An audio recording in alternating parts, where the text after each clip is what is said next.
Before we dive into the video about counseling, let's take a quick moment to set the stage. What you're about to watch are first the consent to continue with the session and techniques to be used for the better process with the counselor and the counselee. Pasok po. Hello po. Magandang araw po. So, welcome po sa Timeas Evans Counseling Office po. Ano po may paglilingkod po namin sa inyo? May problema po kasi ako.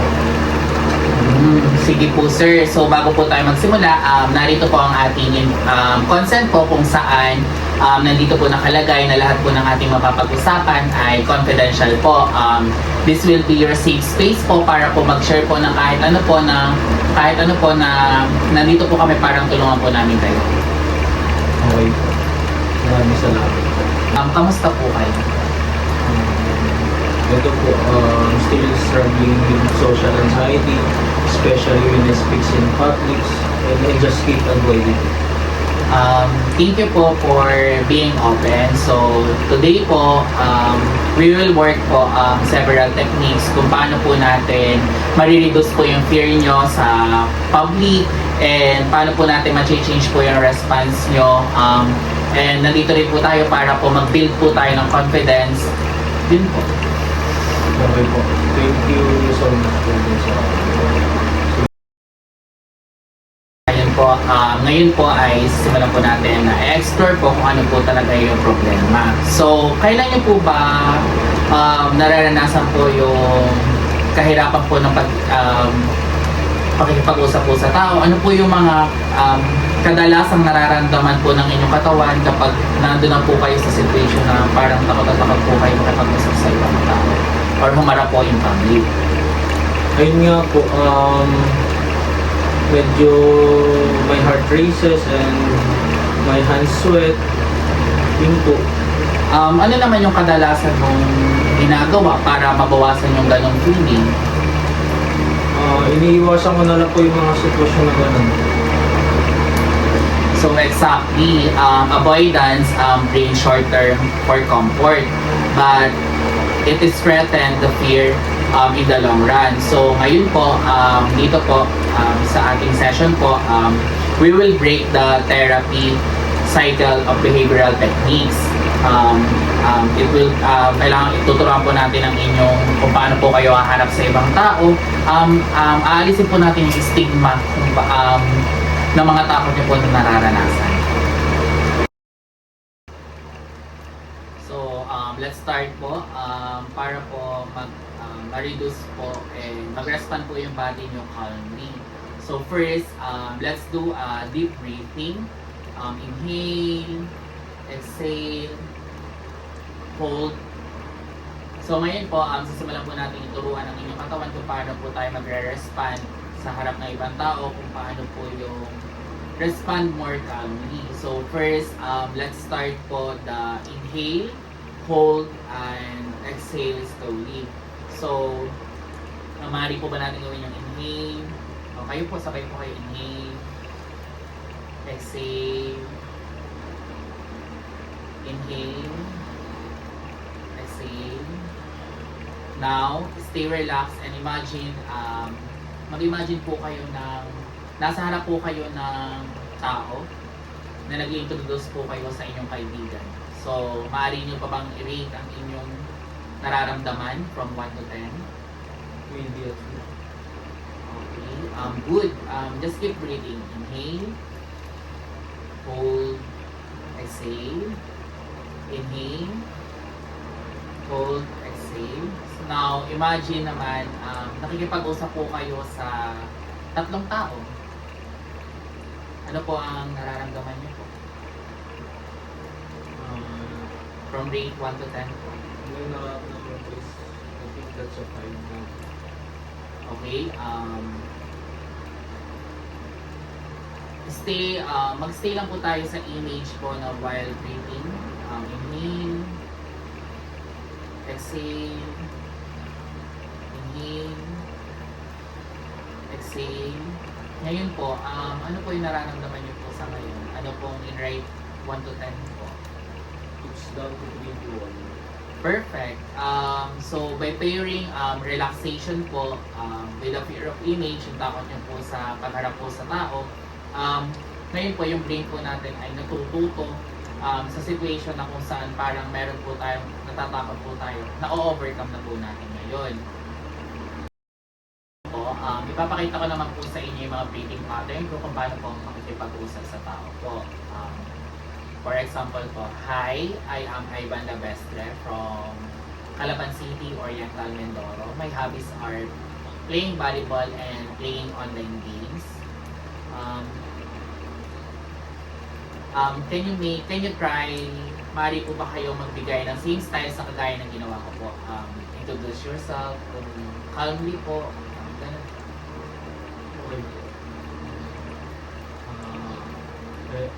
Hello. Hi, I'm Raymond Ian Manuel. My hobbies are playing basketball, playing mobile games, etc. Very good. So, napansin ko po na nasundan nyo po yung breathing pattern as well as seeing the model that makes the behavior na na-follow nyo po siya kaagad. That is the good na nagpapakita siya ng magandang nare-reduce natin yung fear nyo po. So ayun, let's try a short live exposure. So, maaari ko ba malaman kung ano ang kinukuha mong kurso ngayon? Ngayon po kinukuha ko po ngayon is teacher education. Okay. So, imagine na ako ay isa mong estudyante. So, ako bilang isang estudyante ay nakikinig sa teacher. So, maaari mo bang ipakita sa akin kung paano ka humarap sa estudyante mo? Like, kung paano ka mag-explain sa mga estudyante mo? Sige. Hello students, today I will be discussing the basic information about table multiplication. Yeah, and it's a blueprint, it's a matrix, it is part of our assessment for the tests that we want to give you for the rest of the semester. Okay, so after that na habang ginagawa mo yung kung paano ka magturo, ano ang nararamdaman mo during that time? Medyo kinakabahan po ako kasi yun nga po, pagdating nga po sa in-groups, medyo hesitant po ako na magpakita ng gano'n, magsasalita in public, gano'n. Yun. Yan, exactly. So, the more na hinaharap mo yung fear mo, the more na yung brain ay natututo tayo kung paano harapin yung mga fear natin. Kasi parang nai-immune na tayo sa space na gano'n, sa situation na gano'n, na kung saan natututo tayo sa mga bagay. Yan yung naitutulong ng mga exposure, live exposure, yan ang naitutulong niya sa atin. Let's set po a weekly goal po. So, we need to attempt 2 small speaking tasks this week. Okay po. You think na kaya mo naman siya gawin? Kaya naman po, kaya naman. Yan, good. So, after that, completing each one, you can reward yourself with something like watching an episode, treating yourselves to a snack, or taking a break. Rewards helps strengthen the new behavior, so it becomes easier for you to overcome that fear. Kailangan natin kasi ng reward para mas maengganyo tayo na mas pagbutihin pa natin or mas harapin natin yung fear natin. Okay po. When you imagine, kapag nakikipag-usap ka sa ibang tao, ano yung kadalasang nangyayari po? Parang hinusgan ko nila ako, yun, ganun po yung naisip ko, parang ginajudge nila ako.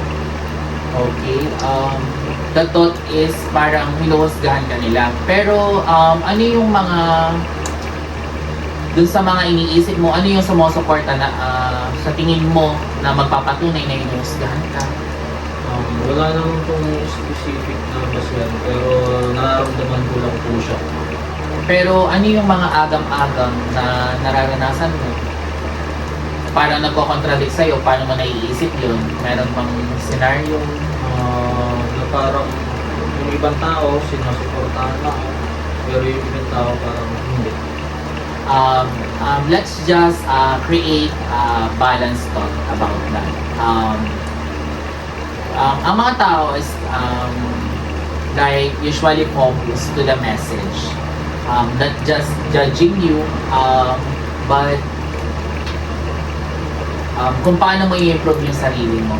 Kumbaga, kung ano yung sinasabi mo, hindi nila yun, kumbaga nasa isip mo lang yun. Pero, the thing is, you are willing to improve yourself naman.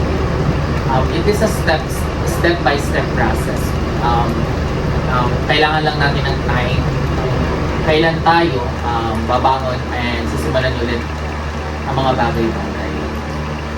Okay po.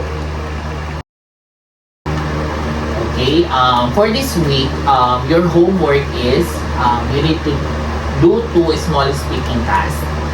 Use a positive reinforcement after each. Practice 1 relaxation technique daily. Continue your morning walks and use balanced thought whenever you feel fear rising. Okay po. Gagawin ko po siya. Meron ka pa bang gustong pag-usapan? Meron ka pa bang gustong i-share? Wala na naman po.